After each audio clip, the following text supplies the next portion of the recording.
By the end of this episode, you will know the real secrets to decrease your stress and thrive in your medical practice. Welcome back to another episode where I help younger physicians decrease stress and increase income by transitioning from corporate to independent practices, even without any business experience. In this episode, you'll discover 3 things. Number 1, how meditation can quickly ease stress and sharpen your focus even in a super busy medical practice. Number 2, the life-changing benefits of practicing gratitude in improving relationships with your colleagues and patients. And number 3, quick breathing exercises to keep you grounded in any medical situation. All right, welcome to another episode of the Independent Physician Blueprint, where we help physicians understand how to ditch corporate medicine and to decrease your stress and increase your wealth, generate wealth in this crazy world that we're living in. And today we have a conversation with Lori Saitz. She's a podcast host who's no stranger to speaking to audiences. And we met online, I think via LinkedIn. And, right. Yeah, and you brought such high energy to that conversation. And I said, you know what? I'd love to have you on the podcast to talk about what you do and what it really means to be to say that fine is a 4-letter word. And I know that's around your podcast, and I'll let you kind of get into it with our audience. Well, I am on a mission to teach the world to be calm and grounded no matter what's going on around them, which is a little like maybe a little bit of a contradiction, but I don't think so. Like you mentioned my high energy, and then I teach people to be grounded. But you can have high energy and still be grounded, not walking around like your hair's on fire all the time.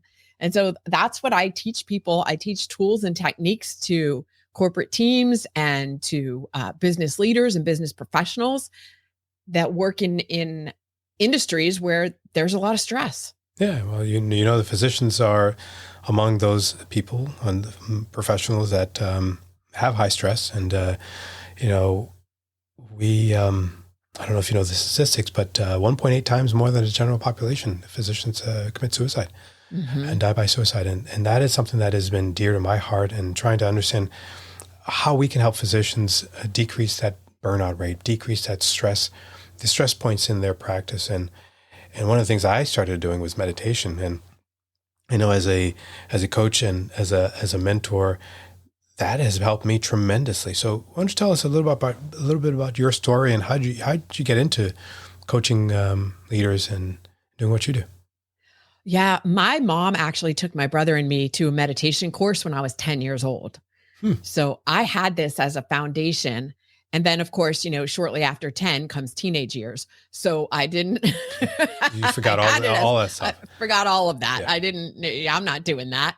And over the years leading up to about 10 years ago, I would come back to a meditation practice and do it for maybe a few days and then skip a few years. And I was not consistent at all, even though I knew the benefits, even though I had seen how it could change me and change my outlook of the world. And I still didn't do it. And I think that people come to it when they're ready to come to it. And so for those of you who are listening right now, maybe now is the time to, we can get into talking about the myths and misconceptions around why people don't practice meditation, because there are a lot of them. Yeah, and so there's meditation, there's guided meditation, there's self-directed meditation. What are the differences, and how does one that says that they can't calm their mind and they can't quiet the thoughts, how do they overcome that? Yeah, I'll get to that in just a second. First, I wanted to throw out a definition of what meditation is. And to me, meditation is really getting quiet enough to hear your own inner voice. And we are so distracted as a society. Our lives have been designed that way. People are social media, traditional media, they're all trying to take your attention away from listening to yourself. And so when you can get quiet enough to hear your own inner voice and to listen to that and take direction from that, that is, to me, what meditation is. And so with that in mind, there are so many different kinds of meditation, and it comes down to ultimately finding what works for you. But let's go first to some of the misconceptions. And one is that meditation is sitting quietly on a mat, cross-legged for hours at a time with no thoughts going through your head in complete silence. That's highly unrealistic for most people. Most people can't do that for a minute. No, so. Exactly. And so, yeah, sure. Maybe if you were a monk that's been practicing for 1,000,000 years, you could do that. But that is not the only form of meditation. Walking in nature could be considered a form of meditation. You mentioned guided meditations. You don't have to sit in silence. There are plenty of guided meditations that you could listen to that would keep your brain occupied, if you will, but still bringing it into a more coherent state. Gardening could be considered meditation, running, whatever it is that allows you to just relax and not be overwhelmed by your thoughts. And that alone is challenging. And so how does one start? So let's say you've never meditated before, and you're a physician, you're rounding, and you're dealing with 5 different things at the same time. How does one even start that process? Yeah, the very first thing I would recommend to someone who has never meditated and wants to find a way to calm and ground themselves quickly is breathing. Simply breathing. Like focusing on taking a deep breath in and breathing all the way down through your abdomen and then releasing it. And just doing that for 30 seconds, 60 seconds, 90 seconds. You don't need any special equipment. You don't need to be anywhere special. You can just do that even as you're walking through the halls. And just focusing on your breath and imagining that breath coming in and going out. And then you want to take it a step further. Now imagine that your breath is coming in and out through your heart. Now what you're doing is you're creating heart-brain coherence. And you're putting everything into sync. But those deep breaths are, you're physicians, it's oxygenating your brain and giving your brain more oxygen, more blood. And it's just calming your entire nervous system. Something as simple as that for 90 seconds. That's amazing, because even just as you speak about it, I started to actually think about doing that myself, because I do try to meditate on a regular basis. And a lot of it is through breath, and a lot of it is just being still and not having any distractions around. And so how do you bring that into the corporate world where people are always doing, and you bring in this meditative process to a big corporation? Yeah, well, a lot of times people don't even think that something as simple as taking 90 seconds to 3 minutes would have any effect on anything. So people just don't think about it. Most people, as you probably know, they breathe very shallowly. And that contributes. They do that because they're stressed, but then it contributes to creating more stress in the body. And so just making people aware that these are techniques that they can use, and then giving them the invitation to do it, practice it for 7 days, become aware of using this practice, and to do it consistently, because it has to become a habit, right? We've gotten into the habit of not doing it. Babies are born breathing more deeply, but we get away from doing it because we get caught up in the stress of everyday life. Yeah. And so making people aware of these techniques it's easy. All of this that we're going to talk about and that we're talking about is easy to do. And it's also easy not to do. Yeah.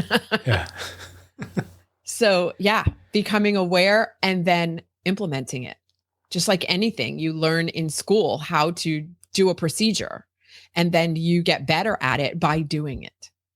So for the people who say that I'm not good at meditation, that's the more you do. First of all, everybody can be good. Like, it's not, is there no such thing as not being good at it? People say they're not good at it because they can't clear the thoughts in their head. They constantly have the thoughts, and they think that meditation means not having any thoughts. And that's not true. So let's eliminate the idea that you can even not be good at meditation. Like, everybody's good at it. It's like, I'm not good at breathing. Well, everybody is breathing. So you're halfway there. But where was I going with this? The meditation. Oh, the thoughts in your head. Thoughts in your head. Yeah. So there's been some research done. Andrew Huberman talked about this on one of his podcast episodes about the focus. So when you are sitting quietly, for example, and you're breathing and you're focusing on your breathing, and we're calling that meditation because it is, when you catch thoughts coming through your head, as they will, and you recognize, oh, there's a thought. Let me just let that go for now. And you come back to focus on your breathing, or focusing on a meditation teacher's voice if you're listening to a guided meditation, or focusing on the music that you're listening to if you're listening to some background music. That act of refocusing your brain, or refocusing your thoughts, or refocusing your, like I said, your breath, makes you better at focusing outside of a meditation. You're training yourself to be more focused, to bring your focus back to what is the thing at hand.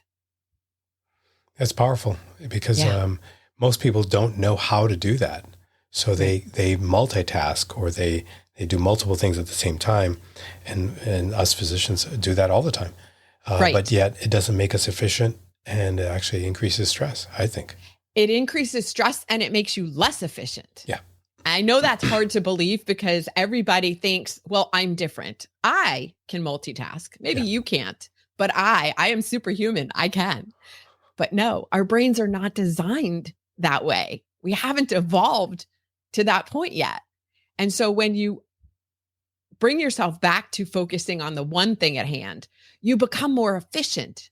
You get it done faster, which gives you more time to go on and do the next thing. Yeah. Why do you think it's not being taught earlier on in school? That is a great question. That's the $1 million question. I think, for one thing, maybe even as early as like 20 years ago, I started my first business, and I was talking a lot about gratitude, and a little bit about meditation, but more about the concept of gratitude. Yeah. And people weren't talking about it. People just thought it was like this woo-woo thing that some like earthy crunchy people did. But now there's so much more science and research behind it.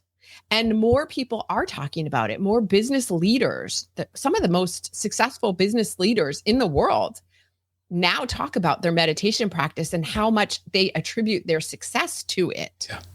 People like Bill Ford, the chairman of Ford Motor Company, and Ariana Huffington, of course, is one, but Ray Dalio, who is an OG in the investment world on Wall Street, he talks a lot about how meditation has affected his business and how much he credits his success to it. And Wall Street is, to me, about as far away from woo-woo as you can get. And yet here's somebody talking about how important meditation is to his success on Wall Street. Yeah. So you mentioned gratitude, and I'm big on gratitude. So, we do gratitude exercises every staff meeting. We go around the table and actually have our team members actually say something that they're grateful for, they're in gratitude for, and it transforms a meeting. It calms a room, and I sometimes don't even know how to explain it, but there's no yelling, there's no screaming, there's camaraderie. People are actually cheering other people's gratitudes and say, "Oh, that's great, and this is right. I'm thankful for you. I'm thankful for you." So I would definitely, if you're not doing that in your office, or if you're not doing it at home, something to think about. And I don't know what kind of gratitude exercises that you do, but that's one. Do you have any specific ones that you practice or that you recommend? before I share that with you, I just want to say that one of the studies that was done, I think it was the University of Pennsylvania, on gratitude in the workplace, and how people who practice gratitude are 50% more productive.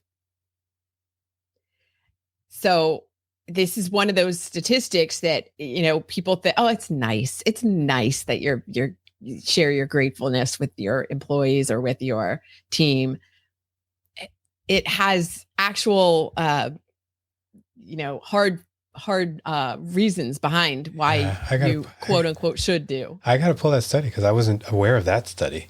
I know some other resource points, but I didn't know there was actually a study that showed the 50% increase in productivity. Yeah. Wow. Yeah. And there's a ton of more statistics on gratitude and affecting job satisfaction, quality of life. When employees feel valued, they have a higher job satisfaction. They're more engaged. They're more motivated. Yeah. All of these great things. So back to exercises, gratitude exercises. Oh my gosh, I've got a great one for you. Okay. And the other thing you mentioned, practicing it at work and at home, because then you are modeling this. If you have children, you're modeling it for them and teaching them to be grateful. And it improves relationships. Yeah. When you are more in a state of gratitude, energetically, gratitude is the highest energetic vibration you can achieve. So it changes everything. You're actually rewiring your brain. So here's the exercise. It's called But I'm Grateful For. Okay. All right. Jude, did anything happen in the past, let's say, week that you found I need to complain about this, or I have some criticism? Sure. I know you're like a pretty laid back person, but yeah, no, I complain about the weather. The weather? About the rain as I'm trying to build a fire pit outside. Okay. It's prevented me from continuing the process. All right. So we'll go with that. It's raining. It's annoying you because you want to build a fire. But I'm grateful for what? I'm grateful that I have the ability to actually build it. Okay. Yeah. So here's the exercise. Anytime you catch yourself complaining or criticizing, and I say when, because we're human, again, we're going to do it. Catch yourself and say, but I'm grateful for. And it doesn't even have to be related to the building of a fire. It could be, but I'm grateful I have a warm cup of coffee to drink today. Yeah. Whatever it is, we're redirecting our brains, and we're using the word but intentionally, because you may have heard in grammar, whatever, that, you, and maybe even in med school, when you're delivering news, right? It's never like, well, here's the situation. I really appreciate you taking the time to sit with me and learn this stuff. But now you just negated the whole compliment, whole front part of that. That's why we're doing it. We are deliberately negating the complaint and focusing only on the gratitude. And the more you do this exercise, the more naturally grateful you will become, and the more you will automatically go to the gratitude. It's not that you won't recognize that something has maybe not gone the way you would have liked it to. It's that you will instantly go into the gratitude. You'll see it, and then you'll go, oh, but I'm grateful, X, Y, Z. Yeah. That's awesome. That is something I guess now our listeners will definitely use. I know I will use that because, we always look for ways of reprogramming the mind, because the mind is just, we're always trying to go a way that subconsciously we shouldn't be going. And if this can help our subconscious, this is definitely something that I would want everyone to do. So, yeah. Well, I mentioned earlier about how our brains are being programmed by outside forces. I mean, it's just natural. Like we start out being programmed by our parents, our religious organizations, our schools, our friends, all of that. And now we layer on top of it media in any form. And they are very keen to reprogram your brain to their benefit.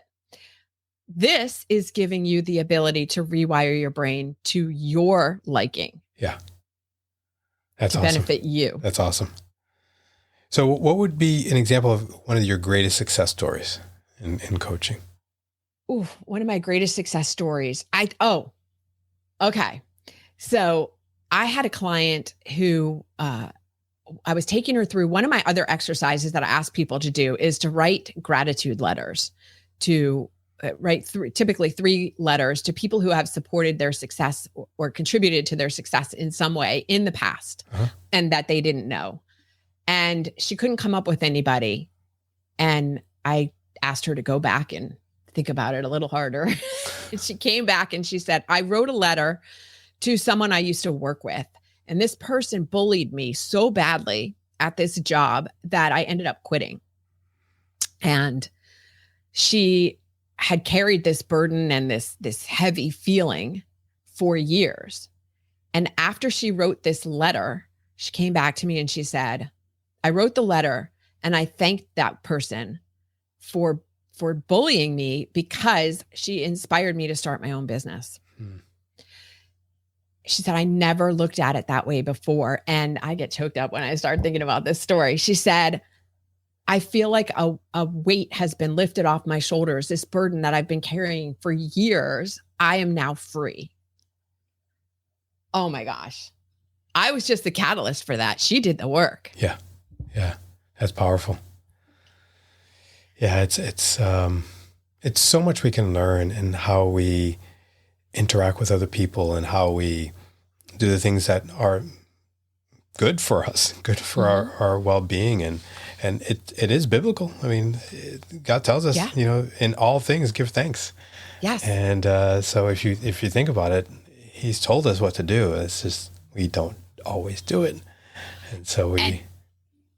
Yeah. And it's easy. This stuff is easy. Yeah. Which is sometimes why I think people resist it. They're like, it can't be that easy. Really? That's all I have to do. I just have to do this, but I'm grateful for exercise and it's going to rewire my brain. Yes. Yeah. Try it. Yeah. It won't hurt.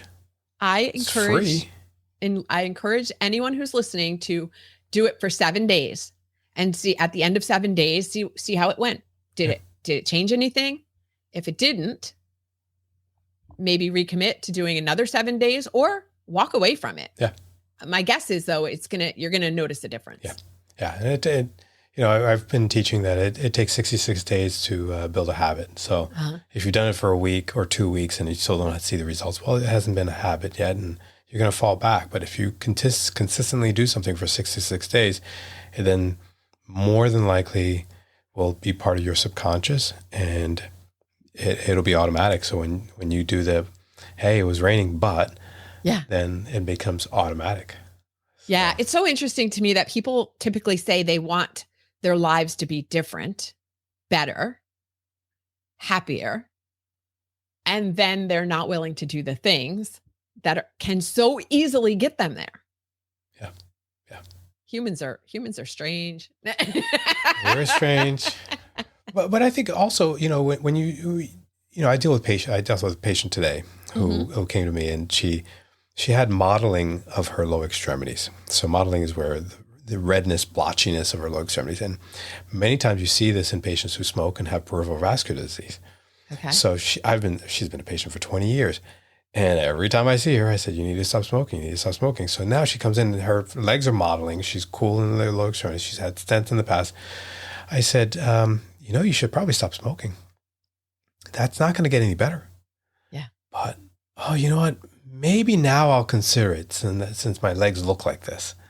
So sometimes it takes that event or that thing that's not to their liking, whatever it is. It's not that she couldn't breathe or she didn't like the way it looked. So that's what's the catalyst. Right. It was vanity that's driving her to now consider your advice. Not the arteries that are clogging in your legs. No. Yeah. So I've been doing this rapid fire questions recently, and I have a couple of questions I want to ask you. Rapid fire, 1-word answers, and we'll go from easy to maybe hard. Depends, but you're a pro. We'll see how it goes. We'll see. Favorite movie? The first one that comes to mind is True Lies because Is that a series or is that a movie? No, it was a movie with Arnold Schwarzenegger, and who played his wife. He was a spy. But he was like I don't know what it is about that movie, but I don't usually watch movies more than once, and I've seen that one several times. It just makes me laugh. It's just funny. Like Jamie, what's her name? Jamie Lee Curtis, I think is his wife. Yeah, I think so. Yeah. Yeah. I don't know what it is about that movie. I just find it hilarious. Last book you read? Untamed by Glennon Doyle. I just finished it this weekend. Favorite store you like to shop at? Favorite store? Yeah. Oh, wow. I'm a shopper. I'm a Jersey girl who grew up going to the mall all the time. So you just got an admission out of me that nobody ever gets, and that's that Jersey part. I'm a big fan of Costco. Ooh, that's my wife's favorite. She'll be there every weekend. That's her happy place. Yeah. I love that. And I love Athleta as well. Okay. What time do you wake up? Typically between 7 and 8 in the morning. Okay. Favorite podcast guest on your show? Oof. Fine is a 4-letter word, right? Yes. But I do. That's like like picking your favorite child. I told you it's going to get a little harder. It is hard. But I'll give you not necessarily my favorite guest, but one of the most impactful shows was the guest was Leland Holgate Jr.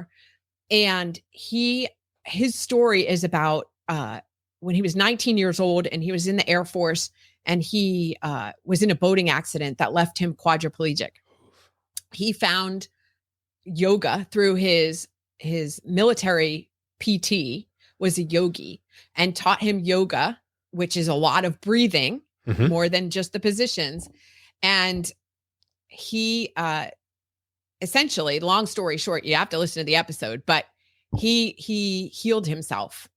And if you ran into him today, you would never know that he had that experience. Oh, wow. He is fully functional. Amazing. Through breath work. One spiritual habit that you practice?